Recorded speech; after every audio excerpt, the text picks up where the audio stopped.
A guerra entre a Rússia e a Ucrânia completa um mês. As negociações entre os países estão travadas e até agora nenhum avanço efetivo foi feito por outros países no sentido de ajudar a parar o conflito.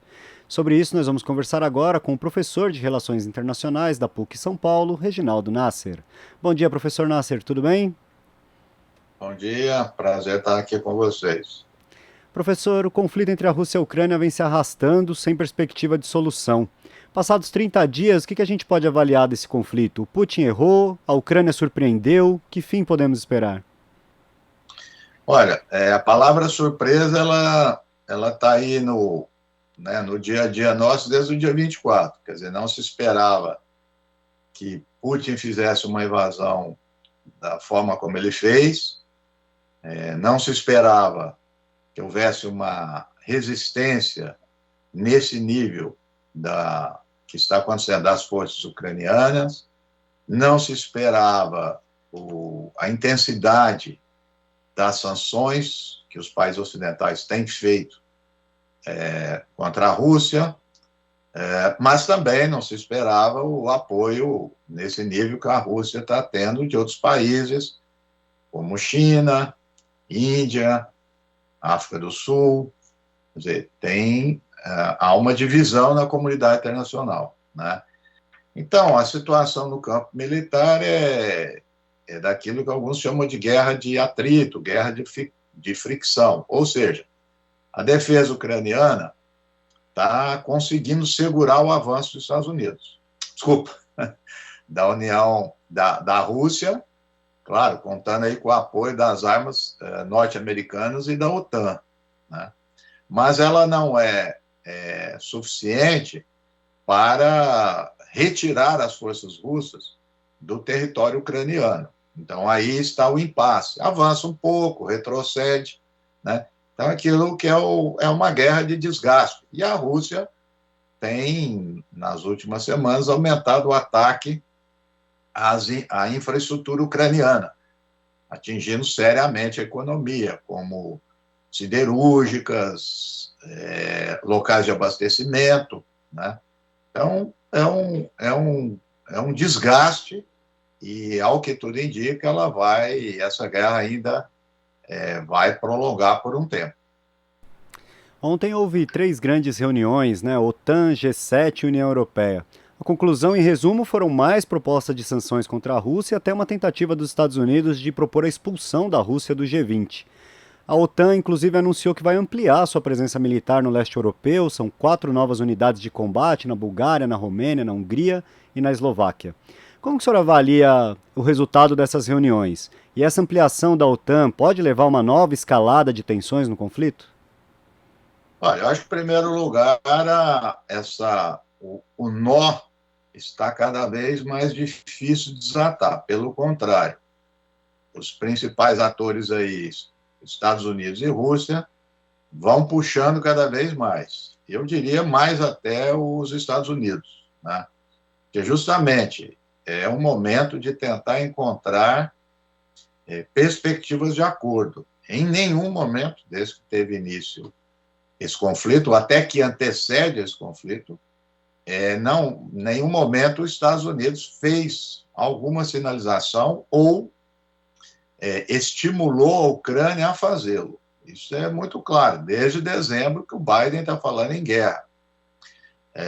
O Putin invadiu a Ucrânia por terra, mar e água e ar, mas o Putin a todo momento está falando em negociação. Você pode até discordar que é muita coisa que ele pede, que é uma humilhação, mas há que se discutir. Então, por aí não está tendo canal. Eu acho que da OTAN, os Estados Unidos tentou, na verdade, equilibrar uma pressão muito grande para ter uma posição mais assertiva da OTAN, fornecendo radares ou até a chamada zona de exclusão, e os membros da OTAN, como os Estados Unidos, estão relutantes. Então, acho que essas medidas que você falou foi um pouco para dar o tom, que estão atentos, que não vão permitir a expansão do conflito. Mas há que se notar também que ontem só o Biden falou, né? o Macron não falou, o Scholz não falou, a OTAN vai cada vez mais assumindo a face que é uma extensão dos Estados Unidos. Por outro lado, se eles não falaram também, não vou dizer que haja um racha, mas há dissidências, que eu acho que para o público parece que é uma grande unidade, um consenso. Se eu não me engano, o Scholz já declarou que está preocupado com a questão do gás, que isso vai repercutir na economia alemã, né? Então, é o prolongamento da guerra. Quer dizer, o posicionamento dos atores, eles vão mudando ao longo do conflito. Antes do conflito, durante, na extensão. Então, a gente não pode olhar a guerra apenas uma fotografia, né? É uma série de fotografias, ou seja, é muito mais um filme onde há certos reposicionamentos, né? Mas o fato é que, e isso é o preocupante, não tem, nesse momento, perspectiva de nenhuma negociação e nenhum acordo. Pois é, e o senhor destacou o posicionamento dos Estados Unidos, né, que na verdade agiu mais como um incentivador da guerra do que como alguém que estivesse tentando evitá-la. Mas também União Europeia, Reino Unido e do outro lado, aqueles que não colocam sanções à Rússia, mas também não necessariamente se posicionam a favor dela, a China, a África do Sul e Índia, ninguém se coloca como um patrocinador de uma solução negociada, né? Sim. A que o senhor atribui isso? Por que tem essa dificuldade? Que interesses que há em que o conflito permaneça, se é que há? Bom, a guerra é um fenômeno social muito complexo. Cada um que entra na guerra vai ter um fim. Às vezes a gente pensa de forma equivocada que ou paz ou guerra, né? Como se fosse cessação do conflito, né? Eu diria que do lado dos Estados Unidos, né, empurrando a OTAN, cada vez mais fica claro que quer se atingir o regime russo. Isso que era feito de forma implícita, na última semana, vários artigos nos grandes jornais americanos, Washington Post, New York Times, analistas, pessoas influentes falando nisso, né? Então, é uma guerra como eu disse, de desgaste, mas cujo objetivo é atingir a Rússia.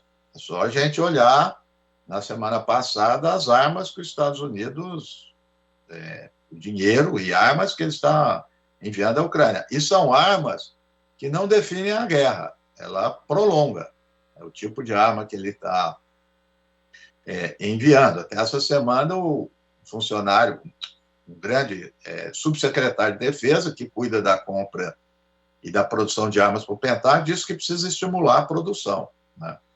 Então, tem esse objetivo. Do outro lado, entendo eu que a China, a Índia, a África do Sul querem, né, se contrapor com medo dessa hegemonia ocidental.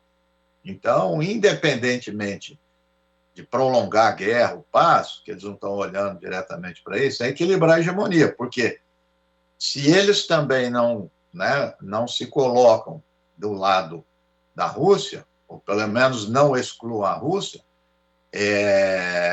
a predominância é norte-americana. Então, isso está muito claro. Então, é uma reordenação das alianças e dos sistemas de poderes, na política, no âmbito militar e na economia. A Rússia agora diz que quer receber o gás, né, que vende em rublos. Já falou isso para a Alemanha. A Arábia Saudita estava vendendo petróleo em moeda chinesa. Então, veja, tem um reordenamento também na área econômica, nas finanças, no comércio, muito grande. A guerra está tendo repercussões muito grandes. Mas, para concluir, eu diria que o objetivo da Rússia, e não tem volta, isso não tem volta. Quer dizer, o Putin não está claro isso, ele não vai dizer agora vamos sair da Ucrânia. Possível. Então, precisa estar claro o que ele vai negociar. Até ontem à noite, hoje de manhã, eu procurei, não vi notícias, estava já indicando que a cidade de Mariupol vai cair. Só tem um pequeno local da cidade que ainda estava sob domínio das forças ucranianas. Se essa cidade cair, e a gente olhar no mapa, já vai fazer parte ali de uma faixa, uma longa faixa das repúblicas separatistas da região de Donbass, que vai até quase Odessa. Então, já se especula lá na Rússia, jornais russos, etc., que isso vai, se isso acontecer, vão declarar como uma outra região, né? Vai emendar a região, uma região separatista da Ucrânia. Eu estou falando isso porque isso aí vai aparecer na mesa de negociação. Então, como eu disse, à medida que o conflito vai evoluindo, os temas, né, os objetos de negociação também vão mudando. Pretensão de uns, de outros, mas parece que isso, como eu disse, essa guerra vai prolongar e é uma guerra de desgaste para todos, principalmente os ucranianos, não tem dúvida nenhuma. Mas acaba repercutindo na Rússia, com certeza, a economia da Rússia, repercute na Europa e principalmente nos países da periferia que vão sentir isso. Pois é, professor, e uma última questão, aproveitando que o senhor falou essa questão do gás russo, né, de que a Rússia passará a exigir que o pagamento do gás seja em rublos, a moeda do país. Uma das novas propostas do governo dos Estados Unidos para as sanções é bloquear as transações em ouro feitas pela Rússia, de forma a impedir ainda mais o funcionamento da economia do país. Como que o senhor avalia o atual momento da guerra econômica? A Rússia está conseguindo se esquivar dessas sanções ou ela está perto de um limite aí do que é possível suportar? Olha, você sabe que eu, não sou economista, mas tenho lido e procurado incessantemente uma avaliação sobre isso. Você vê opiniões díspares, completamente díspares. Tem alguns apontando que a economia russa está seriamente atingida, que a Rússia vai entrar num período de crise econômica e social péssimo, e assim por diante. E outros dizem que não, que isso é uma coisa temporária, que há uma movimentação econômica no mundo, que a Rússia é capaz de vender petróleo, gás para outros países e se mantendo e se curando para se recuperar. Então, é difícil prever. Recentemente, saiu um artigo na The Economist de um autor que pesquisa sanções. Por acaso, ele publicou, autor inglês, publicou o seu livro logo agora, em janeiro, sobre a questão das sanções no mundo, as que existem. Conclusão é muito clara. Até hoje, as sanções não atingiram o objetivo pela qual elas se propõem, que são anunciadas, que é fazer com que o outro, né, o chefe de Estado, o líder político, volte na sua decisão. Nunca aconteceu isso. A outra coisa que nunca acontece é que não atinge diretamente ou com uma certa intensidade a elite do país. Atinge a população quando isso acontece. Agora, os casos mais recentes no mundo são do quê? De países que não são grandes potências. Iraque, que foi uma tragédia, Irã, o caso de Cuba, que a gente conhece tão bem, mas de grande potência, isso foi só na década de 30, com a Itália, Alemanha, Japão, né? Então, isso também, essas sanções tendem a alimentar um nacionalismo mais agressivo, porque vai chegar um momento que atinge a população e a população vai olhar para ver quem é o inimigo que o está atacando. Então, portanto, essa ideia de sanção, de isolamento, ela é muito mais um mecanismo de poder, de reordenar as alianças, do que propriamente para alcançar o objetivo a que se propõe.